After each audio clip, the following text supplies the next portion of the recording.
Alors que Marouane Berreni est toujours introuvable, Paris Match vient de publier une longue enquête sur sa dernière soirée connue, à Mâcon, le 3 août dernier. Une incohérence a ainsi été relevée par le magazine. Certains le connaissaient déjà pour son rôle dans Plus belle la vie, d'autres ont entendu parler de lui pour la première fois dans de funestes circonstances. Depuis le 3 août dernier, le nom de Marouane Berreni est sur toutes les lèvres. Ce soir-là, une femme a été renversée près d'une discothèque de Mâcon par une Mercedes, laquelle s'est avérée être une voiture prêtée à l'interprète d'Abdel Fedala, même si, pour l'heure, rien ne prouve que c'était bien lui au volant au moment des faits.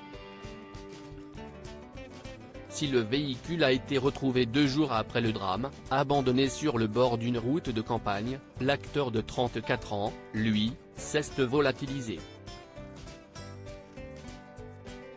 Que ce soit ses parents ou ses proches, personne n'a eu de nouvelles de lui depuis plus de 2 mois maintenant.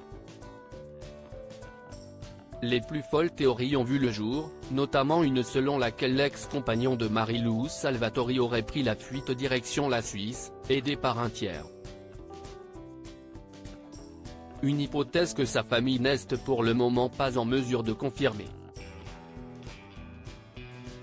On ne sait pas si c'est une rumeur, un délire. On ne sait rien. On a rendez-vous avec la procureure de la République de Mâcon pour en apprendre plus, a réagi son père dans les colonnes du dernier numéro de Paris Match. Marouane Berreni a été appelé par un ami dans sa longue enquête. Le magazine retrace le déroulé de la soirée de Marouane Berreni le soir du drame. Il est ainsi expliqué que ce jour-là, l'acteur a assisté à un concert avec des amis à la Marmite de l'Échanson, à l'Aisne. Vers 21h, il se serait dit fatigué et aurait annoncé rentrer chez lui. Sauf que vers 22h30, un ami l'aurait appelé et il aurait confié à ce dernier se trouver à la discothèque 400, où il aurait été en train de passer une super soirée. Un fait assez étonnant puisqu'à 22h30, l'établissement est normalement encore fermé. On venait d'ouvrir, il n'y a personne à 23h. Il était tout seul, il a bu son verre et est reparti.